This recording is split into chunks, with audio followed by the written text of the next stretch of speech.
सुख प्राप्ति हेतु यत्न करता, सुख जाता दूर है। यह व्यक्ति सुख पाने के लिए कोशिश करता है, सब तरह के साधन जुटाता है। अगर मनुष्य साधन इकट्ठे करता है तो निश्चित रूप से वो ये सोचता है कि इस साधनों से सुख हो जाएगा, शांति हो जाएगी। आप खुद कल्पना करिए, आपने जब घर बनाया तो सोच रहे थे कि एक बार घर बन जाएगा, हमेशा के लिए फ्री हो जाएंगे, भाड़े के जंजाल से बच जाएंगे, रोज रोज की टोका टाकी से बच जाएंगे, फिर गाड़ी आ जाएगी, आराम से मंदिर जाएंगे, तीर्थ यात्रा कराएंगे, जब इच्छा होगी और जहां जाना होगा अपने हाथ में, पराधीनता मिट जाएगी। इससे मांगना उससे मांगना, टैक्सी वाले को रिक्शे वाले को करना।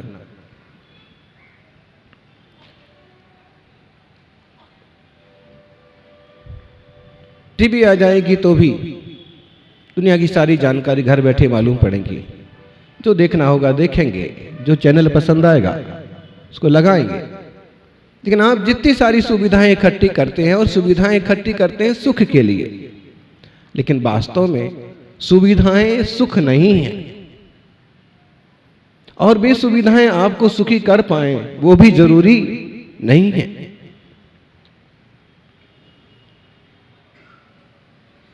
सुख स्वभाव आत्मा का है। केवल नाण सहाओ, केवल दंसन सहाओ सुहमयो, केवल सत्य सहाओ सोहम यदि चिंत दे नानी। ज्ञानी ऐसे चिंतन करता है कि केवल ज्ञान मेरा स्वभाव है, केवल दर्शन मेरा स्वभाव है, केवल शक्ति, परिपूर्ण वीर्य और अनंत आनंद वह मेरा स्वभाव है। लेकिन कर्मों का आवरण खूब पराधीन किए हुए है। सज्जनों, जबरदस्त पराधीनता है। ऐसा गुणों का गोदाम यह आत्मा भोगों का भिखारी बना हुआ है।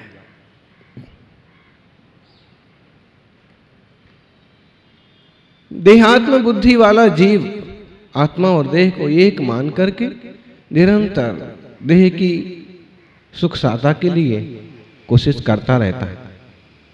सौभाग्यशालियों, वो तो सम्यक दृष्टि भी करेगा, लेकिन एक बार समझ तो जाएगा कि कितना उचित है और कितना अनुचित है, सही क्या है गलत क्या है। आचार्य देव अमृतचंद्र स्वामी कहते हैं कि शुद्धोपयोग के बल से जब आत्मा कर्मों को नष्ट कर देता है, ज्ञान का आवरण मिट जाता है, दर्शन का आवरण मिट जाता है, ढके हुए हैं। अरे भाई, पर्दे के भीतर का फोटो भी हमें मालूम नहीं पड़ता है, फिर ज्ञान पर पड़ा हुआ आवरण कैसे हमें पदार्थों का बोध कराएगा। जितना क्षय उपशम होता है उतना पदार्थों को जानते हैं, और वो भी संशय, विपर्यय, अनध्यावसाय सहित। जब तक सम्यक दर्शन नहीं हुआ, जब तक सम्यक ज्ञान नहीं होता, और जब तक सम्यक ज्ञान नहीं होता है तब तक जीव और देह का भी विभ्रम बना रहता है। मैं जीव हूं कि देह हूं। कभी लगता है कि मैं जीव हूं और कभी लगता है कि मैं देह हूं। भ्रम बना रहता है। मैं इंद्रियों से जानता हूं कि ज्ञान से जानता हूं, संशय बना रहता है। और जिनने सम्यक दर्शन, सम्यक ज्ञान, सम्यक चारित्र को पाया, रत्नत्रय को पाया, भी सारे कर्मों का आवरण हटा करके केवल ज्ञानी होते हैं।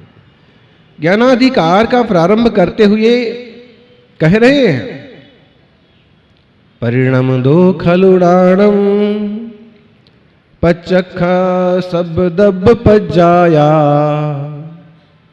सोने विते भी जान दी उगय पुवाहिम क्रियाहिम, नथि परोक्षम किंच भी समंत सबख गुण समिद्धस्सा अखातीदस्य सदा सयमे वही नाण चादस्सा।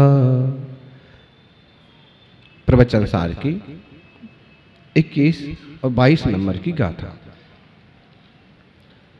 परिणम दो खलु राणम पच्चखा। जब ज्ञान प्रत्यक्ष रूप से परिणमित हो गया तो सभी द्रव्य और सभी द्रव्य की सब पर्यायें ज्ञान के लिए प्रत्यक्ष हो गई। दर्पण के सामने जो कुछ आता है दर्पण उसे झलकाता है। ऐसे ही केवल ज्ञान परिपूर्ण हो गया और लोकालोक झलकने लगा। सो नेवते बिना यदि उग्र पुबाही क्रिया है।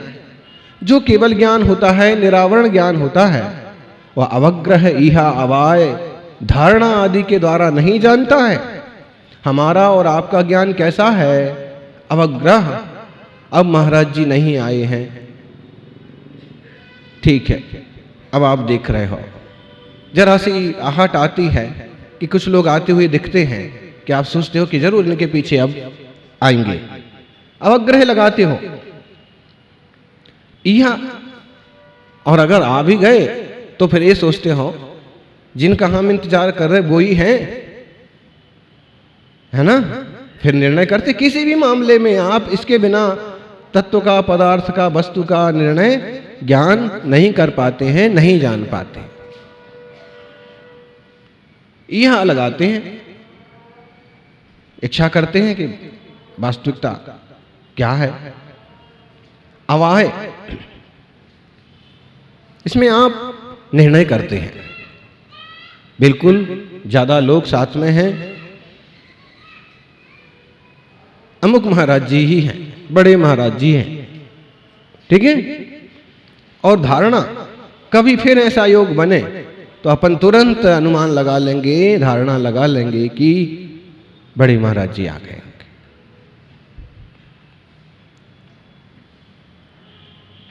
बहुत सारे उदाहरण दिए जा सकते हैं, हर पदार्थ पर इसको लगाया जा सकता है।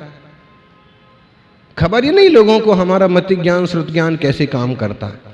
जिनवाणी बताती है अवग्रह यह अवाय धारणा, इस क्रम से गुजरता हुआ मति ज्ञान जाता है और फिर पदार्थ का, तत्व का निर्णय होता है। स्वर्थम मति पूर्वम, और मति ज्ञान पूर्वक होता है श्रुत ज्ञान। हमारे लिए दो ज्ञान हैं। अपने लिए कितने ज्ञान हैं?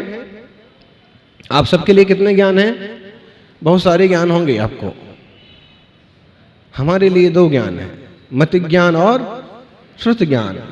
और उसमें भी श्रुत ज्ञान का जितना शयोपशम है उतना जानते हैं, उतना बोलते हैं, उतना मुख्य मार्ग में उसकी प्रवृत्ति, उसका अनुगमन करते हैं। हमारे दो ज्ञान हैं। आपके कितने ज्ञान हैं? बोलो बोलो मुमुक्षु हो। रमेश जी कितने ज्ञान हैं आपके? बहुत सारे ज्ञान होंगे आपके तो। राजेश जी को कितने ज्ञान है? एक भी ज्ञान नहीं है। अगर एक भी ज्ञान ना होगा तो जड़ ना हो जाएंगे खंडाका जी। अगर एक भी ज्ञान ना होगा तो जड़ में और चेतन में अंतर क्या रहेगा?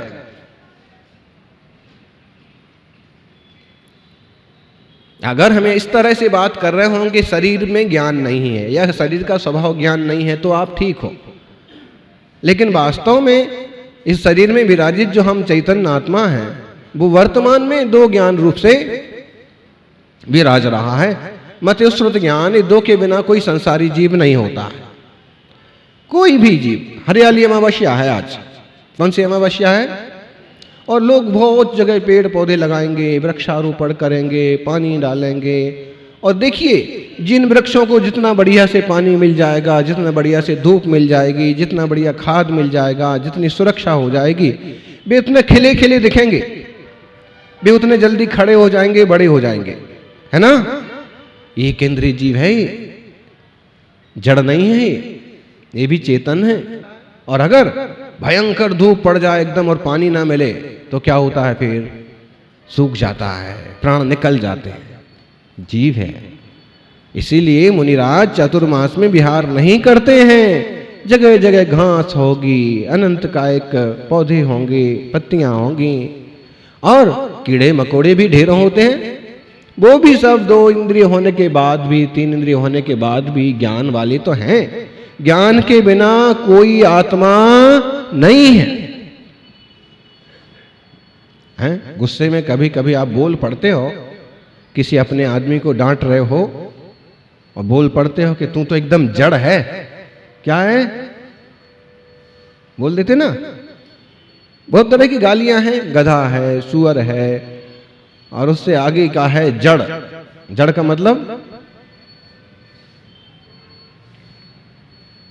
गाली तो गाली है, ना गधा बोलना चाहिए, ना सुअर बोलना चाहिए।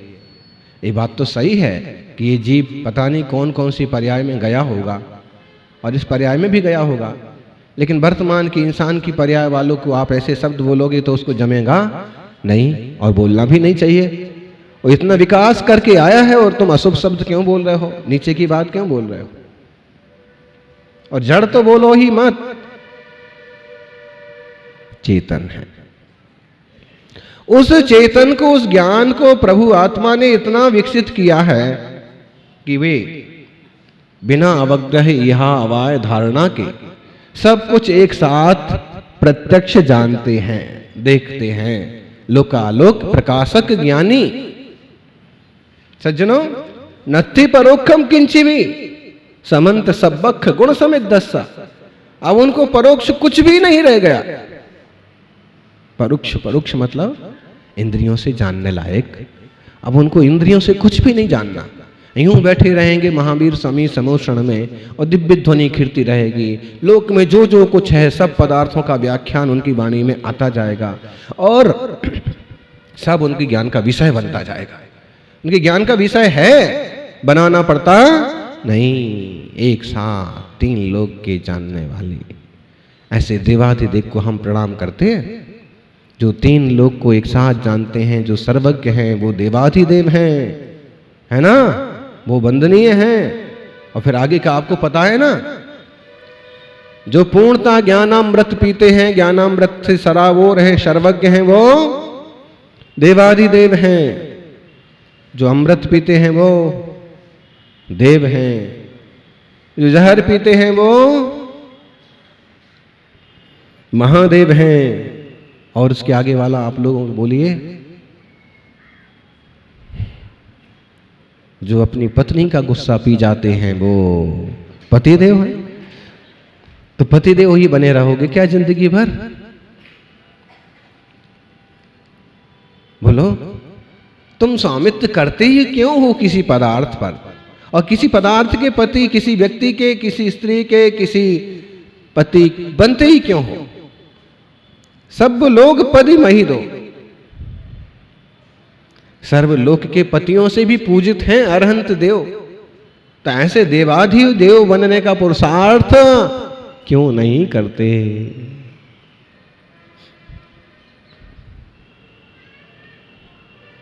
आप कहोगे ये केवल ज्ञान की चर्चा, ये केवल दर्शन की चर्चा, अरहंत अवस्था की चर्चा, ये तो सब हमारे लिए मोगीरी लाल के हसीन सपने हैं, होना जाना कुछ नहीं है, सिर्फ बातें।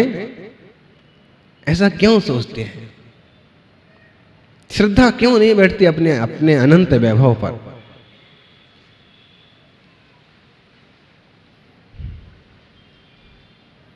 पहले इसी पदार्थ को, तत्व को जानो, फिर अनुगमन करो, फिर प्राप्त करो। सज्जनों, परोक्ष कुछ भी नहीं रहा उनको। नत्थि परोक्षम किंचिवी समंत सबख गुण समित दस्सा। सारा ज्ञान प्राप्त हो गया, इंद्रियों से होने वाला अब विषय रहा ही नहीं। इंद्रियां जो जो जानती हो सब भी केवल ज्ञान का विषय बन गया। अक्षातीतस्य सदा, और वो अक्षातीत हैं।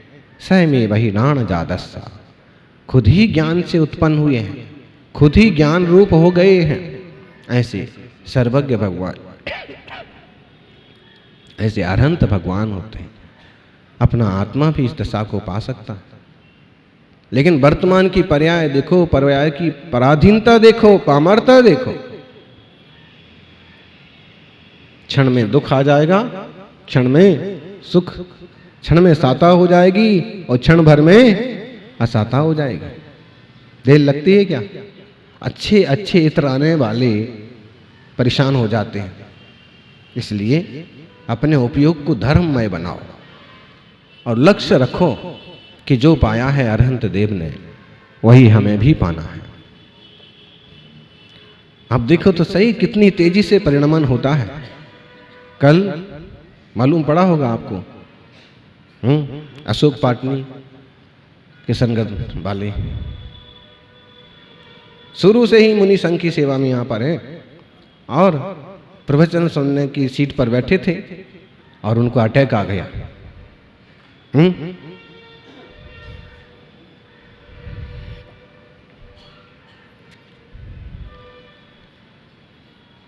वो तो सही सहयोगी मिल गए और अभी स्वस्थ हैं। मतलब सब कुछ बहुत तेजी से बदलता है। चिंता मत करो, एक नाम के बहुत व्यक्ति हो सकते हैं, लेकिन इसमें आप एक जरूर सीख लो, समझ लो कि अपने लम्हों का, अपने समयों का तो अपन सदुपयोग करो और उस जीव का भाव देखो।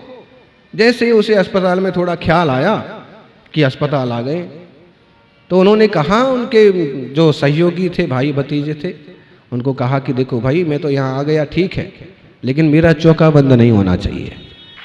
क्या बताइए? जहां इंसान इतने आलसी हो सकते हैं कि सारी चीजें उपलब्ध होने के बाद भी बहाने बना करके भी देवशास्त्र गुरु की आराधना से बचते हैं, वहां एक जीव का भाव ऐसा भी हो सकता है। अब कहने को भले कह सकते हैं क्या हॉस्पिटल में है, उपयोग कैसा होगा बताओ जी? छावड़ा जी, हॉस्पिटल में व्यक्ति बैठा है, उसका उपयोग कैसा होगा? अगर उसकी परिणति शुभोपयोग रूप है, उसकी वृत्ति, उसकी बुद्धि देव शास्त्र गुरु के आश्रय रूप है, नमोकार के स्मरण रूप है, तो भी यह शुभोपयोग है। देखो, और केवल देह आश्रित है, शरीर को लेके ही बैठे हैं। अब सर्दी हो गई, अब खांसी हो गई, अब बुखार आ गया, अब ये हो गया, अब क्या करें, अब तो परेशान हुए जा रहे हैं। केवल शरीर आदि की दृष्टि होना अशुभोपयोग की श्रेणी में चला जाता है। सावधानी बहुत जरूरी है और आप सब लोग अच्छे से धर्म ध्यान करें, जीवन मंगलमय हो। जय बोलिए 24 तीर्थंकर भगवान की।